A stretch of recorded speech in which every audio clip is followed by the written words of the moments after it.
जय हिंद। आज हम लोग जानेंगे कक्षा 10 का लेसन नंबर 2 जिसका नाम है बहुपद। बहुपद के उन सही प्रश्नों को पढ़ेंगे जो बोर्ड एग्जाम में आने वाले हैं। तो शुरू करते हैं सवाल की। देखिए इसमें दिया है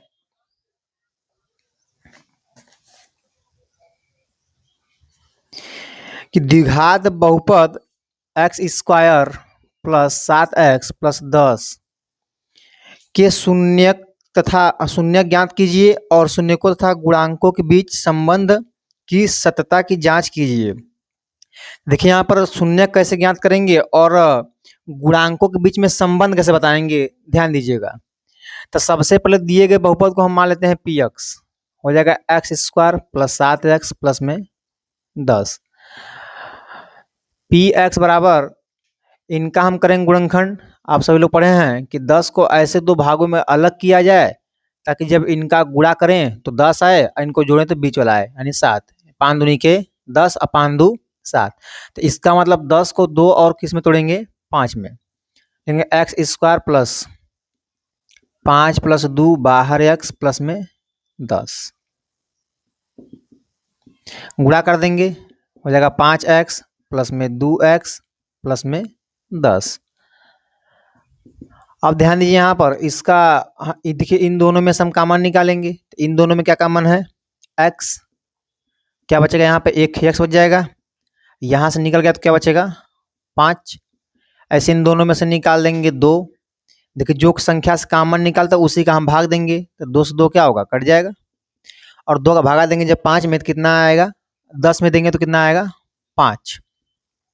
देखिए x प्लस 2 और x प्लस 5 और x प्लस 5 इन दोनों जगहों पर है, तो x प्लस 5 बाहर निकाल देंगे तो यहाँ बचेगा x और यहाँ बचेगा प्लस में 2। ये होते हैं हमारे बहुपद के गुणनखंड। अब इन गुणनखंडों के माध्यम से हम निकालेंगे शून्यक। यहाँ लिखेंगे शून्यक का मतलब होता है x का मान, तो लिखेंगे x के मान के लिए, x के मान के लिए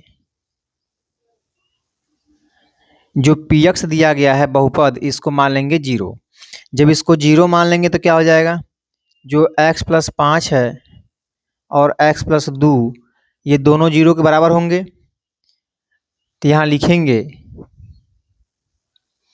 x प्लस 5 बराबर 0 और एक x प्लस 2 बराबर 0। तो यहाँ से x की वैल्यू देखिए प्लस उस पर जाएगा तो क्या बन जाएगा माइनस। देखिए 2 प्लस में है, जब इसको भेज देंगे उधर तो क्या हो जाएगा माइनस। तो ये प्लस से माइनस हो गया, प्लस से माइनस हो गया। यहाँ देखिए x के 2 माना है, एक -5 आया है और एक माइनस में 2 आया है। यही 2 -2 और -5 बहुपद के शून्यक हैं। अब इसमें दिया है कि शून्यकों तथा गुणांकों के बीच संबंध, यहाँ लिखेंगे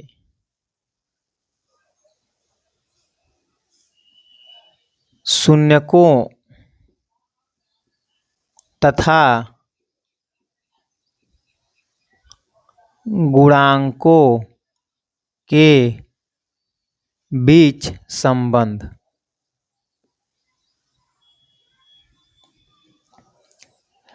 देखिए शून्य तथा गुणांकों के बीच संबंध क्या है, तो यहाँ लिखेंगे शून्यकों का योगफल।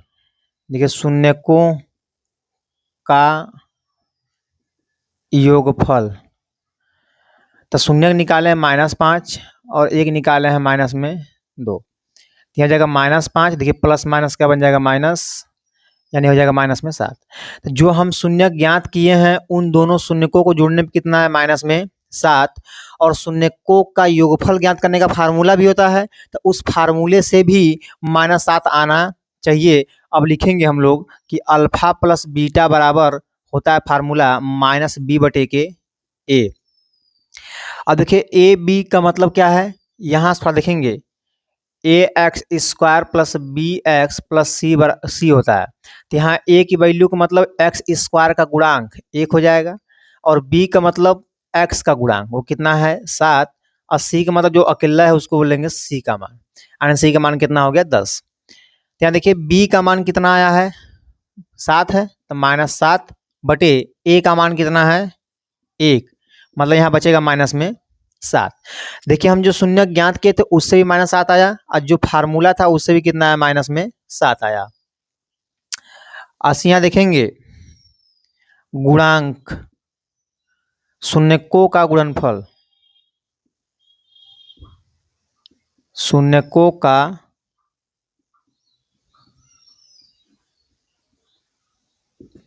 गुणनफल। शून्यकों का गुणनफल क्या है? जब जो हम यहाँ पे x का मान निकालें इनको गुणा करेंगे, क्या लिखेंगे? -5 गुणे -2। देखिए माइनस माइनस बन जाएगा प्लस, और 5 दूनी के 10। तो यहाँ शून्यकों का गुणनफल कितना आ गया? 10। तो फार्मूले से भी आना चाहिए, तो लिखेंगे यहाँ पे अल्फा इंटू बीटा, फार्मूला होता है C/A, इतना से अगर निकालेंगे तो यहाँ देखिए C का मान कितना दिया गया है? 10। तो यहाँ लिखेंगे 10/A का मान कितना है?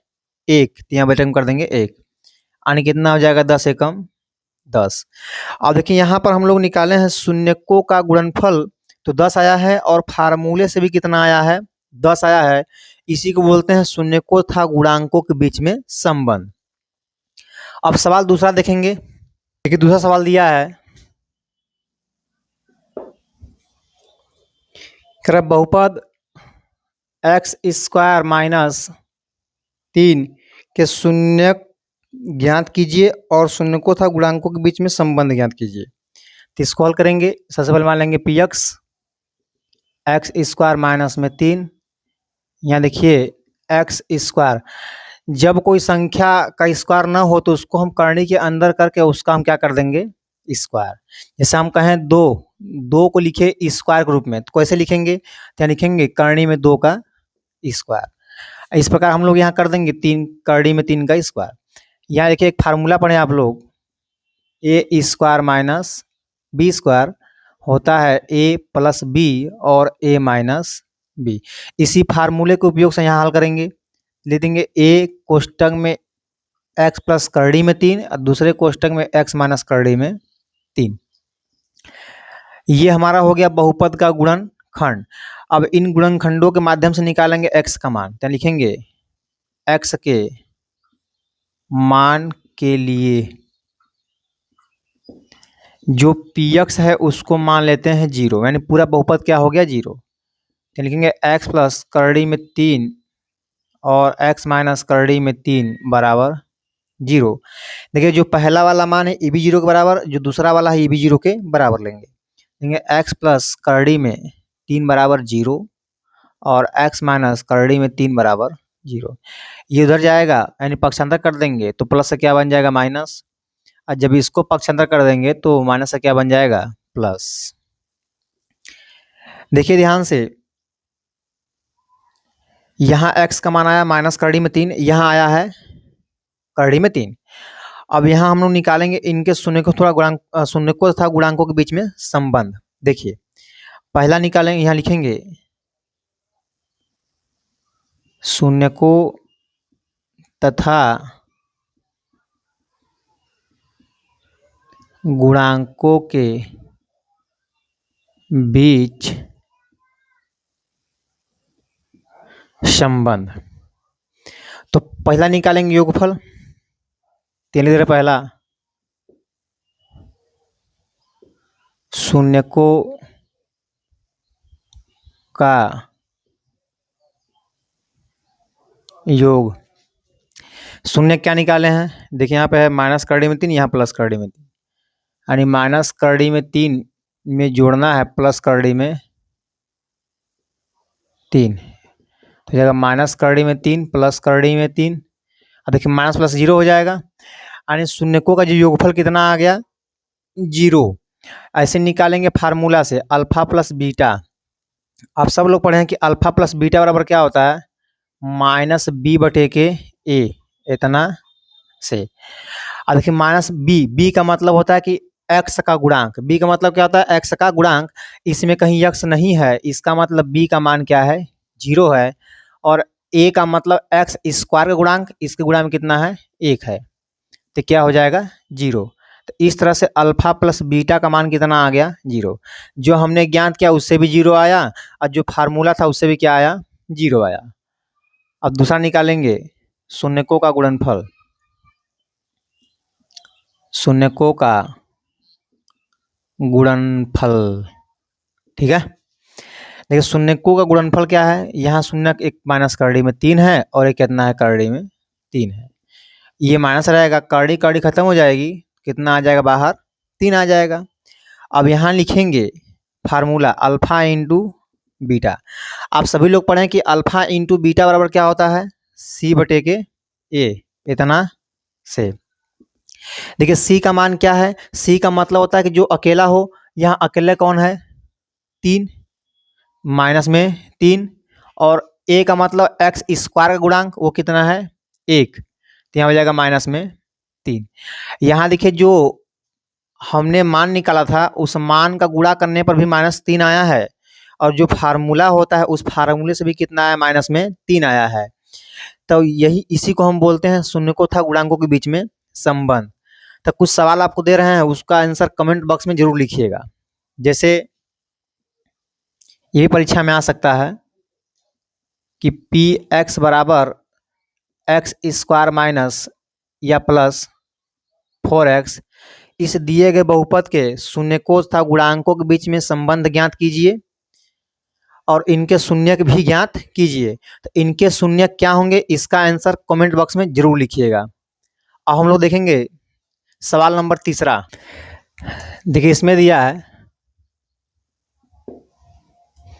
का द्विघात बहुपद ज्ञात कीजिए जिनके शून्यकों का योग तथा गुणनफल क्रमशः -3 व 2 है। इसमें माना शून्यक अल्फा व क्या है बीटा है। इनका जो योगफल है अल्फा प्लस बीटा का मान वो दिया है -3 और गुणनफल दिया है 2। योगफल -3 है और गुणनफल कितना है -2 है, नहीं केवल 2 है। अब यहाँ हम लोग जानते हैं द्विघात बहुपद